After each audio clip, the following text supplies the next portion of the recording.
I just want to quickly react to a short clip from a video from goatis and then give my take. And the topic is jaw development. Babies should be breastfed, and toddlers should pick up food with their hands, not be spoon-fed, as that teaches Yeah, you should be breastfed because of the nutrients, which is, I think, something that he doesn't understand. That's the whole reason. them to swallow without the tongue pressing hard against the mouth because there's a spoon in the way, and food should be tough. This is all irrelevant. Feed a baby liver with the spoon and he's going to be a model. It doesn't work like that. There's nothing to do with it. And require lots of chewing. No, food in nature doesn't require chewing. It's the opposite. I have actually an image that shows how our ancestors ate, like what's the real primal diet. And I'm going to put it on screen if I can find it. But basically, all the foods were extremely tough to eat. If they were plants, they were really fibrous. And if they were animal foods, they were low fat generally. But they were extremely tough foods. They were not soft foods like we have today. Not at all, obviously. You may be chewing some meat, but organs especially are very soft. But then again, if you eat brain and liver, or let's say you Dude, how often do you think we ate brain and liver? don't even chew at all, you simply make smoothies and you feed a child smoothies out of brain and liver. Perfect face. And he ate. False. So let's talk about it. So at the beginning of the video, he says this. 10,000 BC, as in 10,000 years before Christ. You will see what I mean.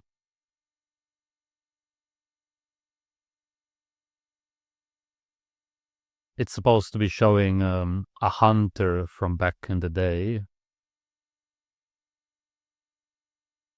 The reason I wanted to show you this is because I actually believe that this is a very good portrayal of how humans used to look like before the degeneration started because of grains and all kinds of other fake foods. So that kind of sets it up. So basically he thinks that if you eat naturally, since birth, that you're going to end up like this. And he thinks that chewing food doesn't matter, that it's all about nutrients. I mean, he's partially right, but most of the variance is still not what he's claiming it is. So tough foods, for example, instead of eating soft white bread and liquid calories, cereal, stuff that's already pre-chewed, basically. Eating tough foods is basically around half of the variance when it comes to jaw development. The other half of the variance is genetics. And a tiny bit, 10% or less, is actually the nutrients. Because most people, they already get a lot of calcium and protein. Now, of course, could they be better? Yes, but most of the variance is still genetics and masticatory load.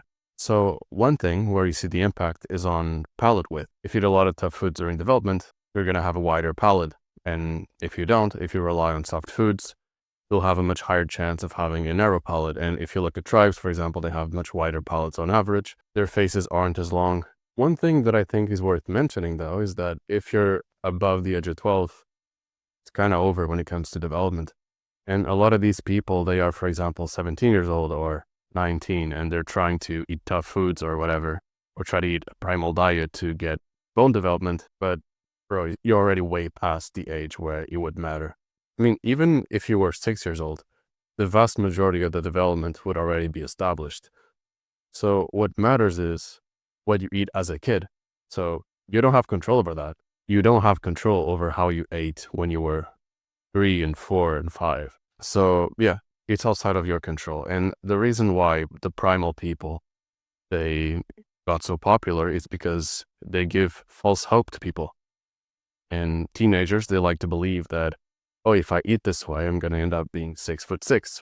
And teenagers that are autistic or antisocial or extremely insecure or a combination, they will basically fall for these things. If you claim to have the secret to have a well-developed face and 6'6" height, they're going to buy your programs. They're going to fall for it.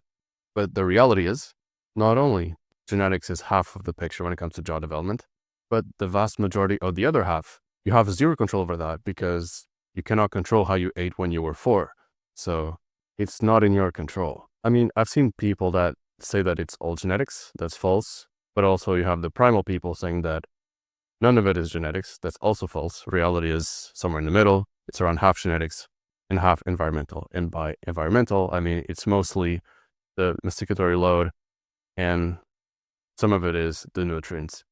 But even if you eat a primal diet now, you're probably above 6 years old if you're watching this video. These people are just wasting their time.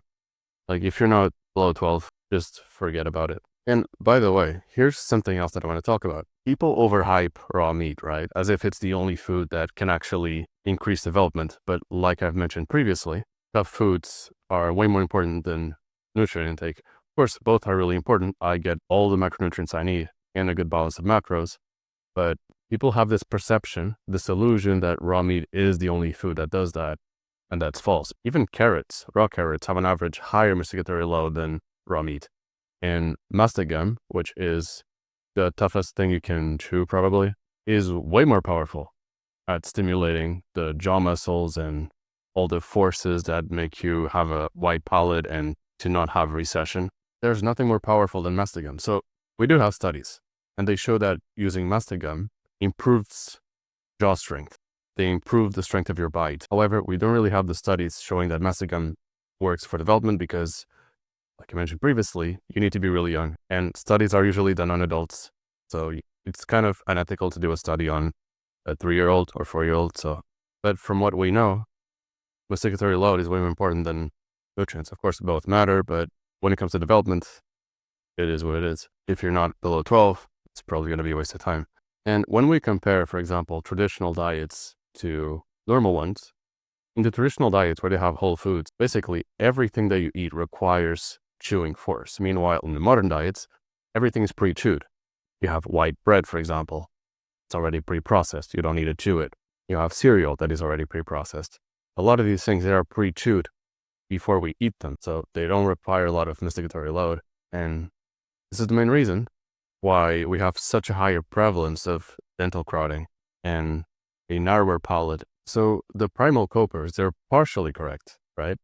Modern diets have caused narrower palates and have caused jaw recessions.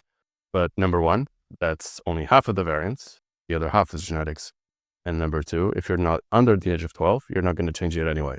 So yeah, that's the nuance that I think should be added to the discussion that I don't see people talking about. All I see is two extreme sides. One of them thinks it's all genetics. The other thinks it's all environmental, when in reality, it's a mix of both. And it's probably too late to change it anyway because you're already developed.